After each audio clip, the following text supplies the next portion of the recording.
இந்த மாலை வேளையில் ஆர்ப்பாட்டத்தை முன்னெடுத்திருக்கிற நாம் தமிழர் கட்சியின் மகளிர் பாசறைக்கு எனது நன்றியை தெரிவித்துக் கொள்கிறேன்.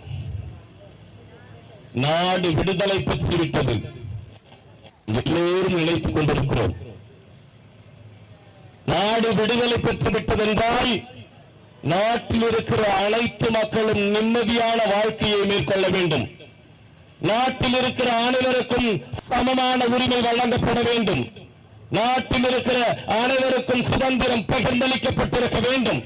ஆனால் விடுதலை பெற்ற இந்தியாவில், விடுதலை பெற்ற இந்த தமிழ்நிலத்தில் ஆணுக்கு ஒரு நியதி, பெண்ணுக்கு ஒரு நியதி என்கிற சட்ட ஒழுங்கை சமூக முறையாக மாற்றி வைக்கிற கேடுகட்ட சமுதாயம் இருக்கிற வரை இந்த நாடு விடுதலை பெற்றது என்று எவனாவது சொன்னால் செருப்பை கலட்டி காட்ட வேண்டிய நிலை வருகிறது. விரைவிலே சுதந்திர தின விழா வரும். எல்லோரும் அவர்ந்த கொடியை கையிலே பிடிப்பீர்கள். அந்த கொடியை பிடிப்பதற்கு ரிதன்யா என்கிற கொடிக்கு உரிமை இல்லாமல் போய்விட்டது. ரிதன்யாவிற்கு மட்டும் அந்த கொடியை சுமக்கிற வாய்ப்பு இல்லாமல் போய்விட்டது என்றால் இந்த சுதந்திரம் எதற்கு? நாக்கு வெடிக்கிறக்கா? நாக்கு வெடிப்பதற்கா? இது எங்கள் அன்பு சமூகம் புரிந்து கொள்ள வேண்டும். ரிதன்யா தற்கொலை செய்து கொண்டால் என்று நீங்கள் எல்லோரும் நினைத்துக் கொண்டிருக்கிறீர்கள். அல்ல, ரிதன்யா தற்கொலை செய்து கொள்ளவில்லை.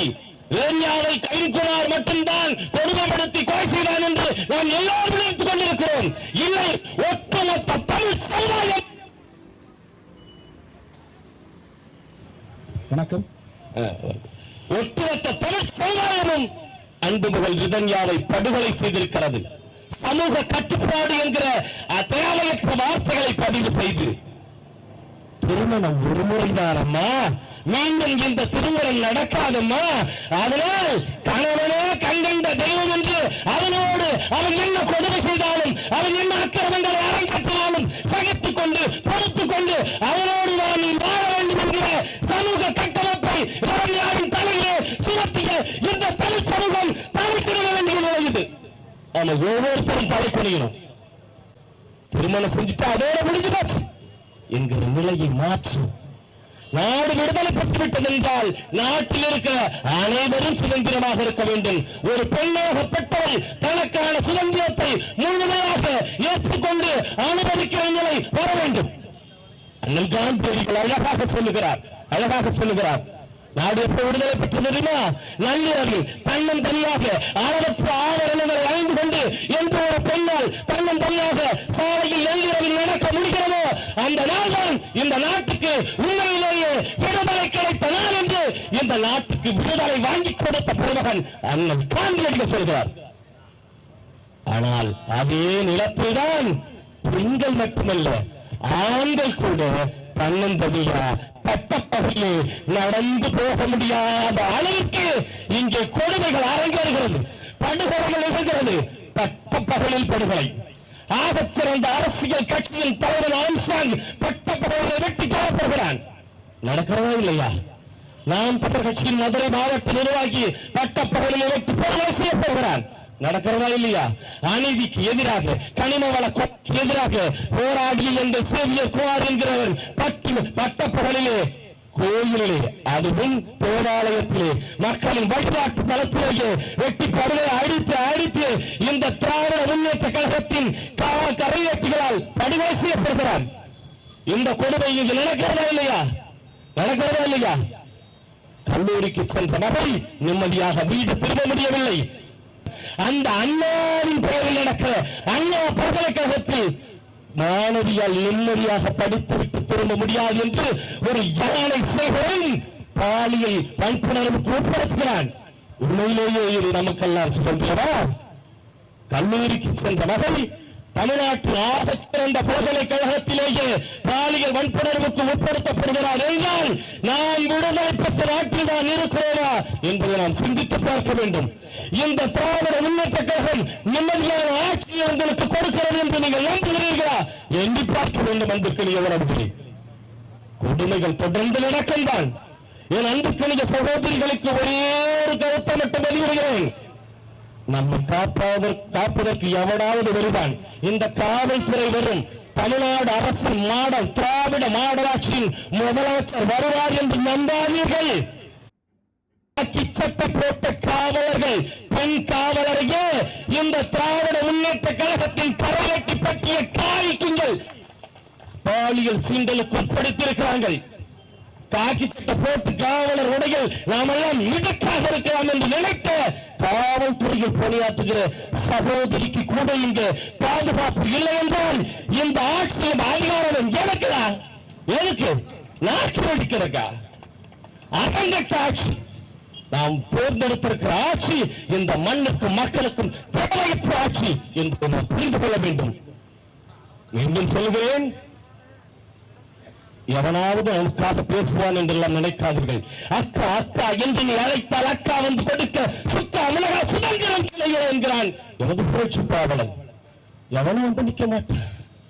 கோரிக்கை இடக்குதுன்னு இங்கு வேரில் பொறுத்ததா மிக கொடியதன் நெஞ்சில பெற்றதுன்னு குடி வெடிக்கின்ற வட்டையாங்கிறான். பெண்கள் பாதுகாப்பற்ற சூழ்நிலை வாழ்கிறார்கள். இந்த நிலையை மாற்ற வேண்டும் என்றால் சுதந்திரத்தை நாமே கையில் எடுத்துக் கொள்ள வேண்டும். எல்லோர் வீட்டிலும் பெண்கள் இருக்கிறார்கள். என் அன்பிற்குரிய சொந்தங்களே, உங்கள் ஒவ்வொருவருக்கும் அக்கா இருக்கலாம், தங்கச்சி இருக்கலாம், அம்மா இருக்கலாம். இவர்களுக்கு யாரும் ஒருவருக்கு இப்படி ஒரு கொடுமை நிகழ்ந்தால் உங்கள் மனநிலை என்னவாக இருக்கும் என்பதை புரிந்து கொள்ளுங்கள். கடைசி வரை நாம் தமிழர் கட்சி உறுதியாக நிற்கிறது. ரிதன்யாவுக்கு இழைக்கப்பட்ட கொடுமைக்கு நீதி பெற்றே தீர வேண்டும் என்பதில் நாங்கள் உறுதியாக நிற்கிறோம். அன்பிற்குரிய காவல்துறைக்கு ஒரு வேண்டுகோளை வைக்கிறோம். வழக்கம் போல இந்த வழக்கையும் நீங்கள் கடந்து சென்று விடாதீர்கள். காக்கி சட்டை போட்டுக் கொண்டிருந்தாலும் கூட உங்கள் வீட்டில் ரிதன்யாவை போல சகோதரிகள் இருக்கக்கூடும், ரிதன்யாவை போல மகள் இருக்கக்கூடும். காக்கி சட்டை போட்ட காவலருக்கு மகள் இருப்பாள் என்பதை மனதிலே நிறுத்திக் கொண்டு இந்த கொடுமையை நிகழ்த்திய இந்த கொடுமையாளர்களுக்கு சட்டத்தின்படி நீதியை பெற்றுக் கொடுங்கள். உச்சபட்சமாக கொலை வழக்கு பதிவு செய்து அவர்களுக்கு தண்டனை பெற்றுக் கொடுக்க வேண்டும்.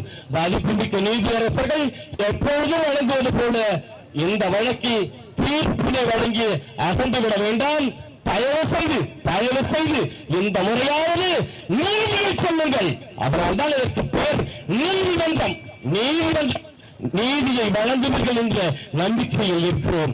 காற்று அழுத்திடும் காட்சி முழுவதும் கண்ணீர் விடுகின்ற துன்பம் நம் பாவிய பண்பாடும் நம்பும். நேற்று நடந்ததா நின்று முடிந்ததா நித்தலும் நன்றி புண்ணாகும், நம் ரத்தமும் நின்று கல்லாகும். கல்லில் உயிர்வதும் கற்பனை யாழ்வரும் சாமிக்கு தட்சணை உண்டு. கல்லில் உயிர்வதும் கற்பனை யாழ்வரும் சாமிக்கு தட்சணை உண்டு. சாத விமோசனம் என்று உள்ள துறவியா என்றும் விளங்கிடும் பெண்ணிடம் தட்சலை கேட்டாய், உன் பச்சை தளத்துக்கு நேர்த்தாய். தேச சுதந்திரம் பேசும் வரவரே, தேச சுதந்திரம் பேசும் வரவரே, தேதிக்கு ஒவ்வொரு பெண்ணாய் சுடர் தீயில் கொளுத்துயிர் மண்ணாய். உன் பேச விளக்கங்கள் கொள்கை விளக்கங்கள் சமத்துக்கு ஓட்டிடும் ஆடை, இனி சரித்திரம் தூக்கிடும் பாடை. வாசம் வசப்பட வனப்பில் தலைப்பட வந்து பிறந்தவர் பெண்கள், ஒரு வாழ்க்கை வழங்கிடும் கண்கள். சேற்றில் நுழைக்கின்ற நாட்டு செடிகளால் மாற்றி நடவிட நினைப்பர், சேற்றில் நடுகின்ற நாட்டு செடிகளால் மாற்றி நடவிட நினைப்பர், மாற்ற விசங்கனில் நினைப்பர். இதை மாற்றும் விதிகளை மாற்றி எழுதினால், இதை மாற்றும் விதிகளை மாற்றி எழுதினால் சட்ட வனத்திலே குதிப்பர். அவர் செய்தியை யாரிங்கு மதிப்பர்? காம குபூரனின் கைகளிலே, காம குபூரனின் கைகளிலே இந்த கண்ணீர் இதயம் துடிக்கும், அது கண்ணீரையே தினம் வடிக்கும். நாம் தமிழரின் களங்கள் வரம் பெறும் நாள் வரும், நாள் வரும். நாம் தமிழர்கள் கரங்கள் வரம் பெறும் நாள் வரும், நாள் வரும். உன் கைகளை சங்கிலி போகும். பெண்ணே, என் பெண்ணே, ரிதன்யா போல் வாழ்கிற லட்சோட லட்சம் சகோதரிகளே, உங்கள் கால்கள் சுதந்திரமாகும் என்று சொல்லி ரிதன்யாவின் மரணத்திற்கு நீதியை வழங்குவீர்கள் என்கிற நம்பிக்கையில் இந்த போராட்டத்தை முன்னெடுத்து உங்கள் அனைவரையும் வணங்கி விடைபெறுகிறேன். நன்றி, வணக்கம். நான் தமிழர்.